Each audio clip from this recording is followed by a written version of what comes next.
Pessoal, eu queria começar hoje com uma história fascinante do Talmud. Hagigah, página 15b. O Talmud ele conta que tinha um grande sábio chamado Rabba Bar Sheila.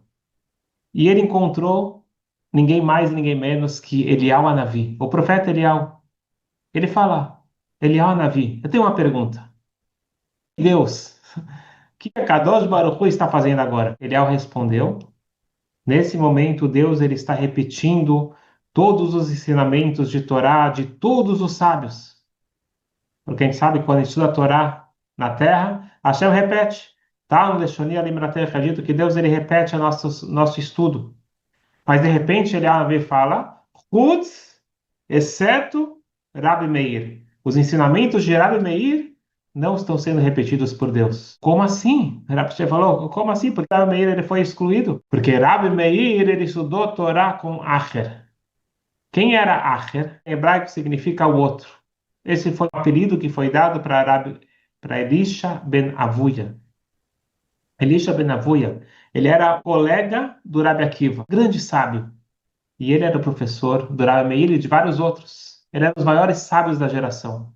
Mas, em determinado momento, ele abandonou, infelizmente, o caminho da Torá. E foi uma queda tão forte que deixaram de, inclusive, chamar ele pelo nome e chamaram ele Acher. O que quer dizer Acher? O outro. Aquele Elisha, aquele Rav Elisha que nós conhecíamos, já não existe mais. Então, todos pararam de estudar por Meir, porque você tem que ter um professor digno. Não adianta ser só alguém que conhece o assunto. Ele tem que se comportar de acordo com o que ele ensina. Mas por então Rabi Meir, ele continuou estudando com Acher. Rabba Bar Sheila, ele fala para ele, Navi, uma famosa frase que ela já atravessa séculos. Rimon matzah tocho achal klipato zarab. Ele encontrou uma romã. Ele comeu a fruta e jogou a casca fora. É uma metáfora que ele quis dizer o seguinte. Rabi Meir, ele estudou apenas as coisas boas. Tudo que era de Torá, ele aprendeu com seu mestre. Agora, o comportamento, as coisas erradas, as ideias hereges, isso ele jogou para fora, isso é casca. Rabi Meir, ele sabia separar uma coisa da outra. E agora vem a parte muito interessante. Vira Eliyahu Hanavi para o sábio, Rabi, e fala, hasta agora, a Kadosh Baruch Hu, Deus, ele voltou a dizer, Meir, meu filho, ensina. Ele está repetindo os ensinamentos de Rabi Meir. Esta é a história do Talmud. Eu pergunto para você, calma aí. Deus não está repetindo os ensinamentos de Rabi Meir porque ele estava estudando com Acher. Veio o sábio, o Rabi falou, não Deus, através do profeta Eliyahu. Ele está certo. Ele não está fazendo coisa errada. Ele está estudando só as coisas boas, ele não está aprendendo as coisas erradas. Calma aí. Deus não sabia? Deus ele não sabe o que está no coração de cada homem? Do Talmud. Essa Gemara pode mudar a forma que nós utilizamos o nosso maior poder da vida. Nós temos uma ferramenta incrível nas nossas mãos, ou melhor, na nossa boca, e nós não damos o verdadeiro valor. Uma frase, uma palavra pode mudar, inclusive, a relação que Deus tem com essa pessoa. Está escrito na Torá, Lo yachel devaro, que você não pode profanar a sua palavra. Na verdade, o que a Torá está falando lá, ela está falando sobre a lei de promessas. É dito que a pessoa ela não pode fazer promessas e juramentos em vão. Isso é tão grave, mas tão sério, que no dia mais elevado do nosso calendário, Yom Kippur, a gente não começa Yom Kippur sem antes anular as promessas. Kol Nidrei, as pessoas se emocionam, acham que está falando de alguma coisa muito profunda. Na verdade, o Kol Nidrei está falando que Kol Nidrei, todas as minhas promessas, versarei. Tudo que eu prometi, tudo que eu falei, tudo que eu jurei, eu estou anulando a partir de agora o passado e o futuro. Olha só, é tão grave, é tão sério a gente falar palavras, compromissos em vão. Mas vamos agora aprender para o outro lado também. O poder da fala positiva. Olha que curioso. A Kabbalah nos diz, isso que tem sido na Torá, Lo yachil devaró, quer dizer, não profane a sua palavra, não está falando só, não faça juramentos, promessas em vão. Está falando a cada dia, a cada momento. As suas palavras não podem ser profanas, porque a palavra é muito mais do que uma palavra. A gente fala, eu dou minha palavra, mas é muito mais do que isso. Qual foi a primeira fala do mundo? É o que consta em Bereshit. Deus, ele disse, Yehi Or, que seja a luz. Para quem ele falou isso? Não tinha ninguém no mundo, no primeiro dia, que seja a luz. Está escrito em seguida, vai Or, foi a luz. Olha só, Deus, ele cria com a palavra. E nós somos criados à semelhança dele. Nós criamos com a palavra. Ou, infelizmente, também nós destruímos com a palavra. Com uma boa palavra, você pode fortalecer alguém, você pode devolver a esperança. Ou, com uma palavra mal usada, você pode ferir profundamente uma pessoa e aquela marca fica para sempre. Quando eu abro a boca, eu tenho que lembrar que a minha fala, ela constrói ou ela destrói. Lo yachel devaró, nunca profane a sua fala, porque a sua fala é kadosh, a sua fala é sagrada, sua fala é importantíssima. E é muito interessante que o Maimônides, no Guia dos Perplexos, ele fala isso muito claro. Ele diz que a maioria dos conflitos entre as pessoas nasce de uma palavra mal empregada. Vamos pensar na nossa vida. A maioria das brigas, elas começam por causa de uma palavra, de um gesto, mas normalmente é a palavra. Uma resposta atravessada, uma crítica, um comentário mal colocado. E depois se arrepende pelo resto da vida, mas não adianta mais. Você já falou. A gente falou, acabou, não acabou. Ela continua vivendo no coração daquela pessoa e às vezes para sempre. E isso a gente tem que ter em mente o tempo todo. Principalmente quando a gente fala com uma criança. A gente fala com qualquer pessoa. É uma história verídica que nunca mais saiu da minha cabeça. Quem conta é uma sobrevivente do Holocausto. Ela disse que os pais já tinham morrido de fome no gueto. Só restou ela e seu irmão mais novo. Ela tinha apenas 16 anos e, de repente, ela precisou se tornar a mãe daquele menininho. E um dia, durante uma das marchas, ela percebeu que o garotinho tinha perdido os sapatos. Ela olhou para ele e disse: Como você perdeu o sapato? Por que você não toma mais cuidado?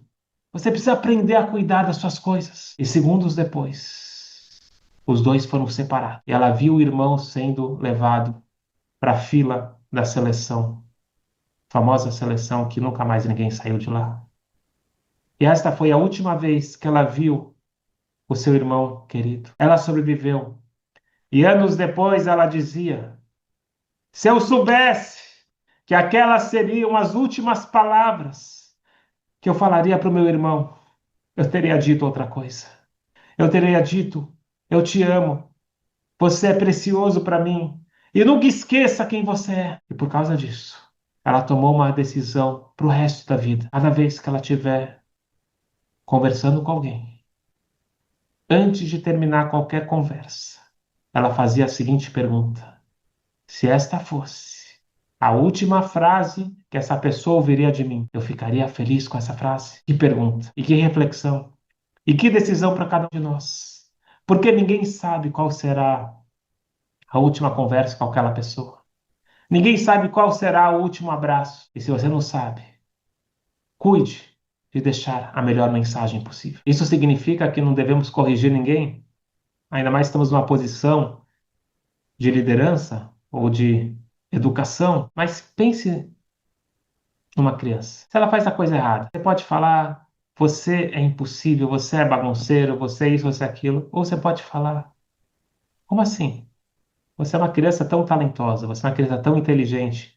Acredito que você consegue fazer muito mais do que isso. Os dois viram exatamente a mesma criança, mas um está construindo o seu autoestima e o outro está destruindo. A nossa palavra é muito forte. Imagina que uma menina chega em casa, ela foi mal na prova. Acontece, papai, mamãe, eu fui mal na prova. Você pode responder: É lógico, você é desorganizada, você não estudou direito, já esperava. Ela está falando da prova e você está falando da filha. Agora existe outro caminho. Querida filha, realmente, sua nota não foi boa. Vamos tentar ver por que aconteceu isso. Mas uma prova não define você. Eu sei que você é esforçada, eu sei que você vai conseguir superar isso. A prova continua ruim, mas a filha sai diferente dessa conversa. Tem uma metáfora que ficou também no meu coração. Imagina que você vê uma pessoa que caiu molho de tomate, vinho, o que seja, na camisa branca, no vestido branco. Você fala, tua roupa tá suja. A pessoa fica chateada, mas ela vai lá, troca de roupa, coloca a roupa para lavar e tá tudo certo. Porque em nenhum momento você não falou, você é suja.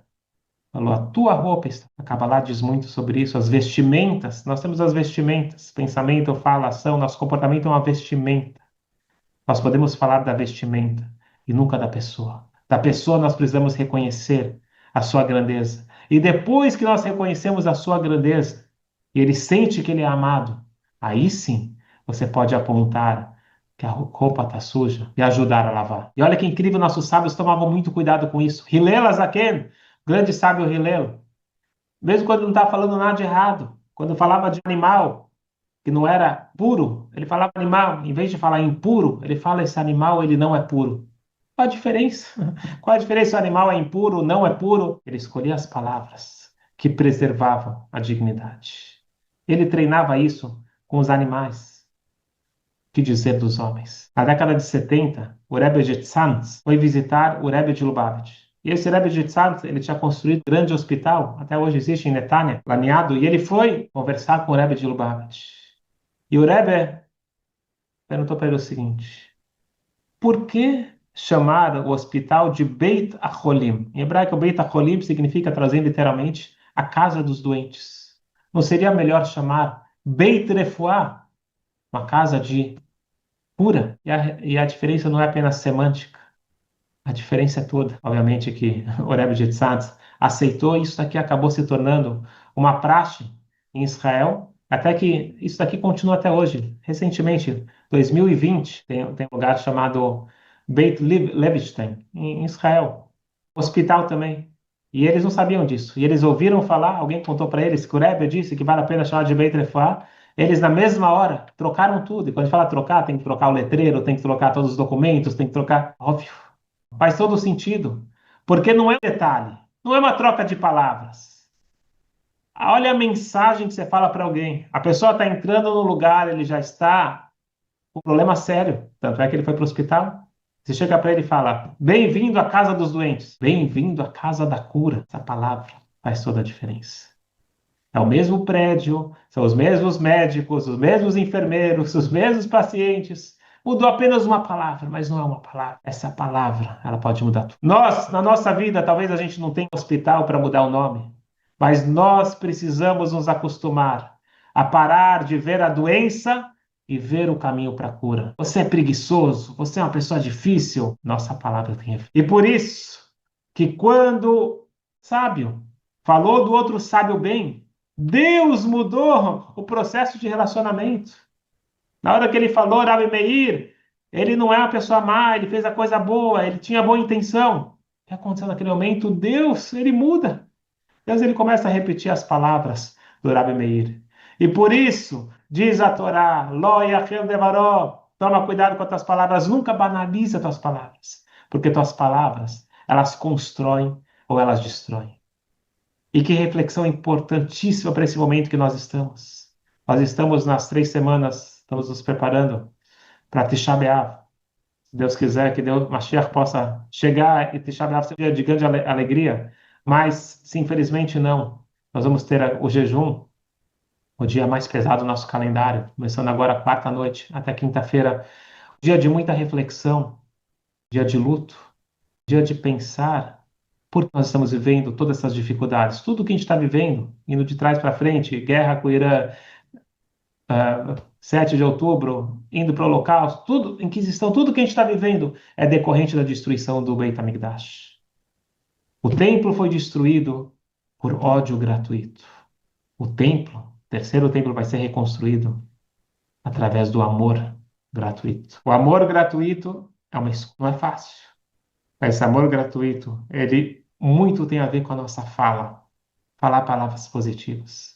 A gente vai falar aquilo que a gente pensa, tem que trabalhar o pensamento também, mas vamos cuidar das nossas palavras.